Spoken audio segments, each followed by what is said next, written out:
é hoje. Na verdade, tem que ser hoje.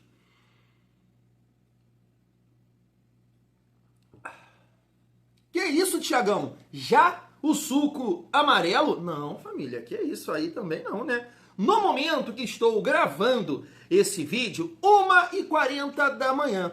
Apesar que deve ter uma galera tomando uma nesse momento. Mas não, o Tiagão tá aqui na água, no belo copo da Golcase do nosso Vascão. Espero estrear esse belo copo com vitória no dia de hoje. E uma parada me pegou de surpresa, cara. Vocês sabem, né, que no nosso vídeo aqui de pré-jogo a gente traz as reações dos rivais. O retrospecto do Vasco diante do Juventude dentro de São Januário é pior do que eu imaginava. Eu não sabia disso. Vocês sabiam disso? Meu Deus do céu, eu tava pensando que é só essa resenha aí, né? Do ano passado, esse ano que a gente tomou uma porrada lá também. Não, ah, não, que é isso. Esse ano não, hoje não. Hoje não pode passar de hoje não, família vascaína. Mas é isso, muita resenha nesse sentido. Vamos falar muito aqui sobre esse confronto. Um confronto muito importante, porque eu quero trazer aqui dois jornalistas que eu gosto muito, que eu acompanho, que é o Gabriel Farias, falando que o Vasco não pode deixar de disputar essa competição e mirar pelo menos ali o G8, já que o G7 ficou difícil. E o Thiago Carvalho, poxa, que eu até acho que é vascaíno, cara. Depois do Gilmar Ferreira, eu passei a minha vida inteira pensando que o Gilmar Ferreira era flamenguista. A galera veio aqui falar que ele é vascaíno, então eu não gosto de afirmar, mas eu até acho que o Thiago Carvalho, né, o jornalista, repórter lá da Band, estava apresentando o programa ontem, é vascaíno. E aí ele falou, o Vasco tem que esquecer essa competição, somar 45 pontos e focar na Copa do Brasil. E eu quero debater isso aqui com vocês também. Então chega aí que tem muita resenha, vamos debater os objetivos do Vasco aqui no Campeonato Brasileiro e trazer as reações da rádio lá de Caxias do Sul, falando desse confronto tão importante para o Juventude. Família, o Vasco precisa tratar esse jogo de fato como uma decisão, porque o Juventude joga a vida hoje. Joga a vida e a gente vai trazer esse sentimento aqui para você da Rádio Gaúcha. Tem muita resenha, chega aí, deixa o seu like, comenta, hypa o vídeo, se inscreve aqui no canal para fortalecer o trabalho do Thiagão e, é claro, fecha com a Golcase, é isso mesmo, família. Se liga só nesse belo copo Vibe. Que isso, família, para tomar teu suco amarelo, sua água, seu suco normal, né? Saúde, pá, é aqui no copo Vibe. Então aproveita as promoções da Golcase, é a Go Black. Tá aqui o nosso cupom, tá aqui também o nosso QR Code e eu deixo o link no primeiro comentário fixado. Lembrando que você pode utilizar o nosso cupom em todo o site da Golcase, é isso mesmo, não precisa ser somente em produtos do nosso Vascão. Dá essa força aí porque você comprando um produto de muita qualidade, né? Todos os produtos da Golcase, seja capinha, linha térmica, mala para viajar, mochila para estudar, tem até patrulha canina, tem, né, agora a linha pet lá pro seu Uau, Barros, eu sei que a galera gosta quando eu imito Barros aqui, o Pitbull. Então é isso, fecha com a Golcase que você vai estar ajudando demais o trabalho do Thiagão. Família Vasco, fechou?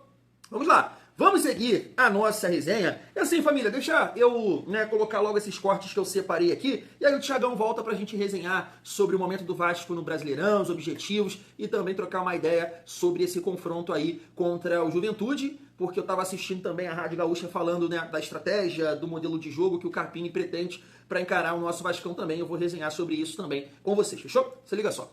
Com essa configuração de momento do campeonato, o 8º lugar, o Vasco, vale ouro. Pegar o pior cenário na Copa do Brasil. Não ganhou, beleza. O Vasco fica em 8º lugar no campeonato. Está a 3 pontos do 8º colocado, que é o São Paulo. Existem 3 chances na Copa do Brasil, em 4, dele conseguir avançar para a competição. Exato. Ele ganha o título, o Fluminense ganha o título, ou o Cruzeiro. Somente um possível título do Corinthians não classificaria o 8º colocado Vasco, caso o Vasco fique em 8º, para a Libertadores do ano que vem. Eu imagino que o Vasco ainda tenha muito a disputar no campeonato.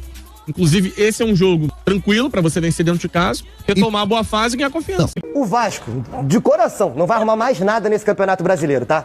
A missão do Vasco esse ano já é a Copa do Brasil, sim, com certeza. Eu acho que o Vasco tem um grande objetivo de jogar uma Copa do Brasil já numa semifinal agora. O Vasco não joga uma final de Copa do Brasil desde 2011, quando foi campeão. Então eu acho que o foco do Vasco tem que ser lá.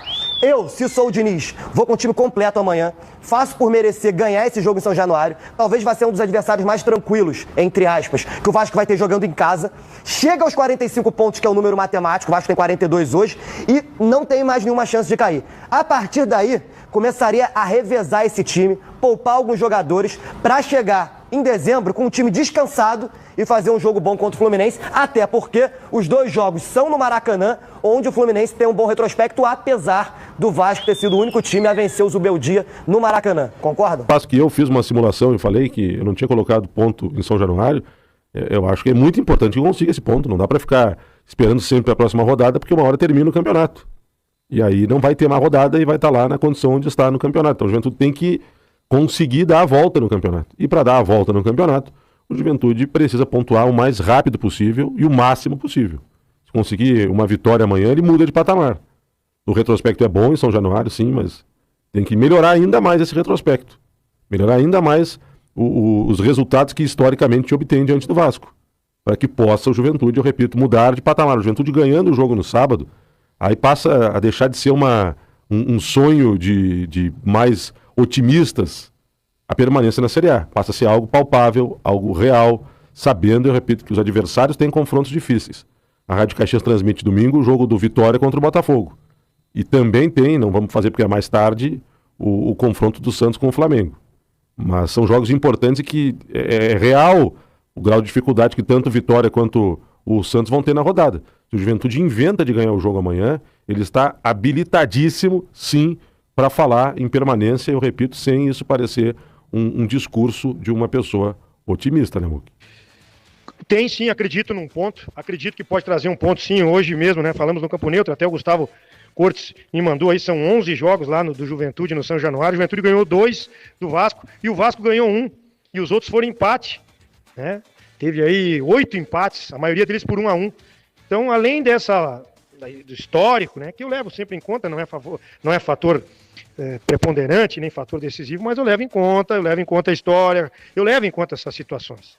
Então eu acredito que o Juventude pode firmar o cavalo lá e trazer um ponto contra o Vasco, porque mostrou aí um caminho de luz, trouxe luz aí essa vitória aí contra o Sport, que era obrigação, o Juventude ganhou, o Vasco vem pressionado, tomou 5-0 nos últimos 2 jogos, né? Foram 2 do São Paulo e 3 do Botafogo, é claro que vai querer ganhar do Juventude, vê uma possibilidade muito boa de fazer 3 pontos contra o vice-lanterna para chegar numa Sul-Americana, que é esse o objetivo do Vasco. Talvez o objetivo do Vasco seja até mais, mas pela capacidade do elenco e pelas essas oscilações, pelas instabilidades, né, vistas aí nas apresentações do Vasco, em termos de desempenho, eu acredito que ele fique numa Sul-Americana. Apesar de que ele pode pensar em vaga na Libertadores, mas eu acho que é mais difícil. Mas nesse jogo do Juventude, certamente eles vislumbram uma grande oportunidade de fazer 3 pontos. Então o Juventude tem que fazer pela vida. Tá aí, vamos focar primeiro no momento do Vasco no Campeonato Brasileiro. Infelizmente, depois dessas 2 derrotas, né, ficou complicado, ficou difícil. E assim, claro que o Vasco tem que tentar subir a 8ª colocação, até pensando na condição financeira, né, que já aumenta um pouco o papel colorido, mas assim, eu sou ignorante nesse sentido, cara. Eu sei que eu sou. Eu quero conquistar a vaga pelo G7 e sendo campeão da Copa do Brasil. 8ª colocação, eu ia ficar chateado. Que isso, Thiago? Nada a ver, ia ficar muito chateado. Então, né, o Vasco tem que tratar o jogo de hoje como uma decisão também. Por quê, família? Eu acho que todo mundo pensa dessa forma, ficou muito difícil. Ficou muito complicado, até porque o Fluminense nesse momento tem 8 pontos, né, do Vasco, tá com 50 pontos. Só que é o seguinte, a gente passa a acreditar dependendo dessa rodada, tá? Por quê? Vou mostrar aqui para vocês os jogos do Vasco, né, nessa reta final aí de competição. Então a gente pega o Juventude hoje, ganhando, chega a 45, e o Fluminense, né, encara o Cruzeiro no domingo, não é isso? É um jogo muito difícil, um jogo muito complicado também, porque o Cruzeiro tá tentando ali, de alguma forma, sonhar com o título do Campeonato Brasileiro. Então o Fluminense vai ter muita dificuldade lá. Então vamos supor, o Vasco ganha do Juventude, o Fluminense perde, a diferença vai para 5 pontos.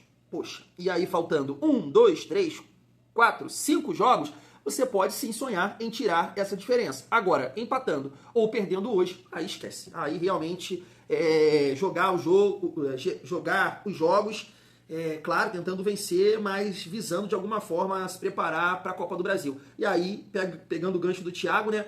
Tentar poupar aqui, ali, visando a parte física, beleza, entrosamento, tal, também não pode esquecer disso, mas visar a Copa do Brasil. Então, na minha opinião, depende dessa rodada. O Vasco ganhando e o Fluminense perdendo, a gente pode sonhar. O Vasco ganhando e o Fluminense apronta lá, também esquece, família vascaína, vai ficar muito difícil. Até pela sequência e pela situação que vai acontecer com o Vasco diante do Grêmio. Já seria um jogo difícil com o Vasco completo.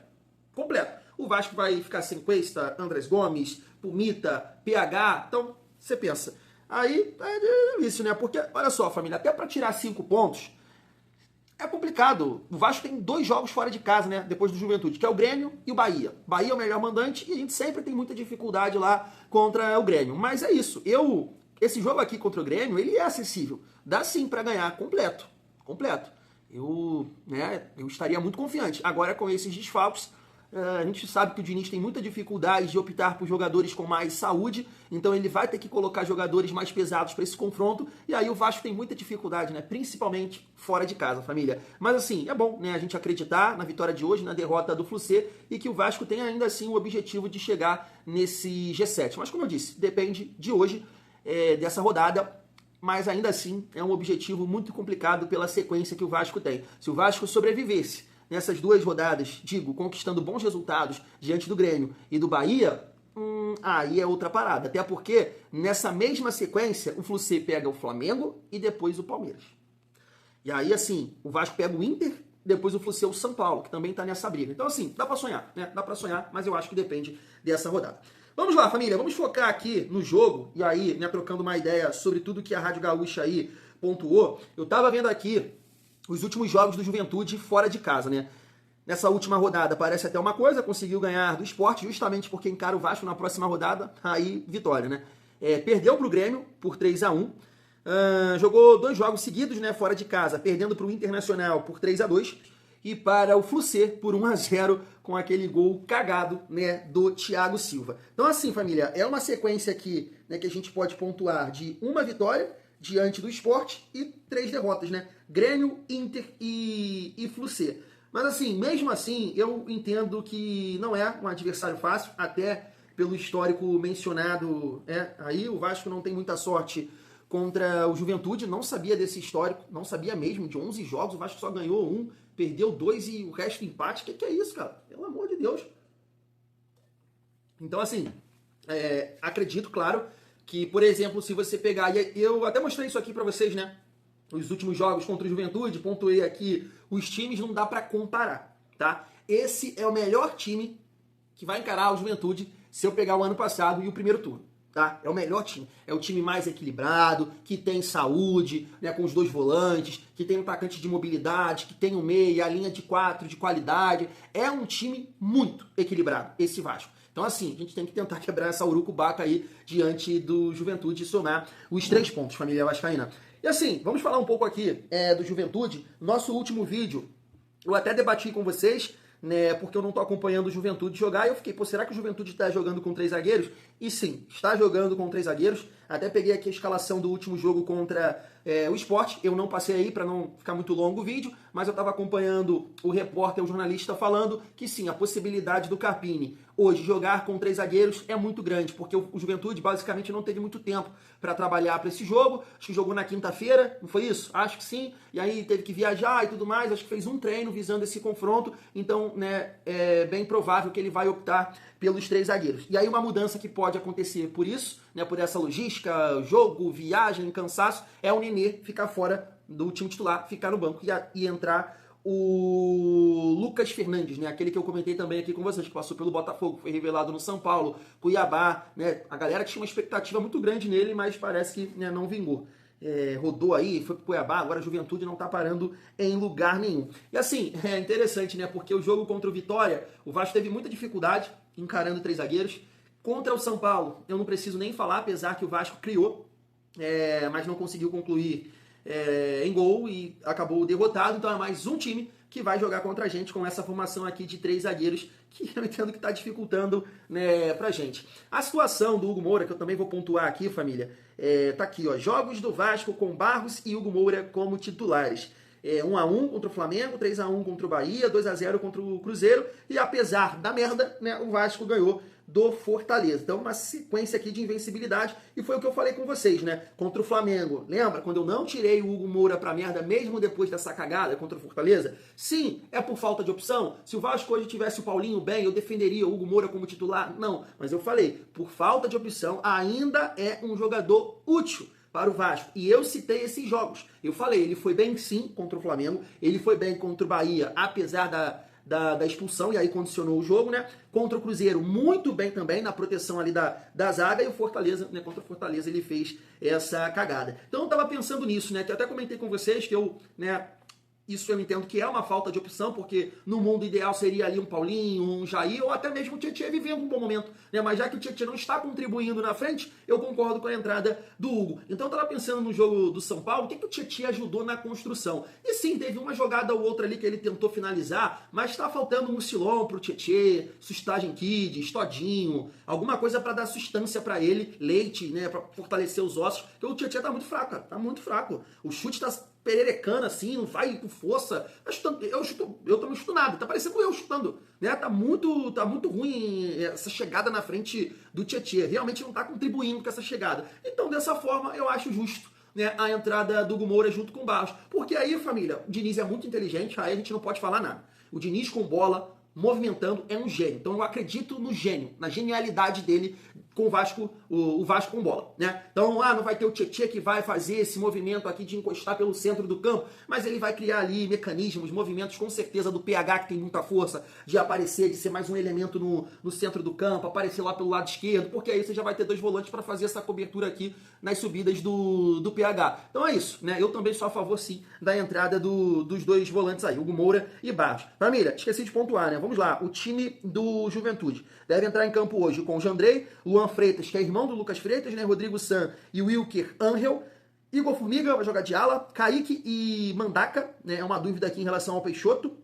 Lucas Fernandes de meio armador no lugar do Nenê, né? Marcelo Hermes, que a gente enfrentou no ano passado, ele jogava no Criciúma, é um lateral, o ala, e no ataque Rafael Bilu e Gabriel Tagliari. É isso aí, dois jogadores de mais movimentação, tá? Apesar do Gabriel ser ali eu acho que é um falso 9, é um cara que tem uma boa velocidade.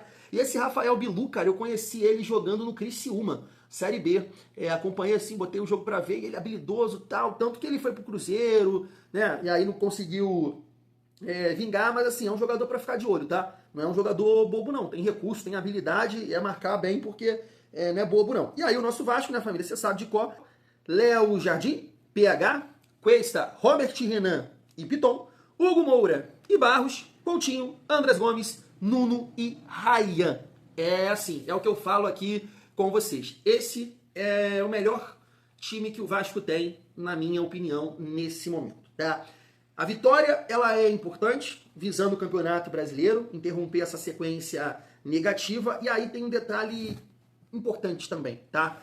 Eu sei que é o Juventude, é o vice-lanterna, mas um resultado negativo, e eu coloco um empate, tá? Seria um resultado negativo. Com esse time, não é legal, tá? Não é legal porque eu acho que na cabeça do torcedor, de um modo geral, é esse time aí que vai encarar o Flu-C no dia 10.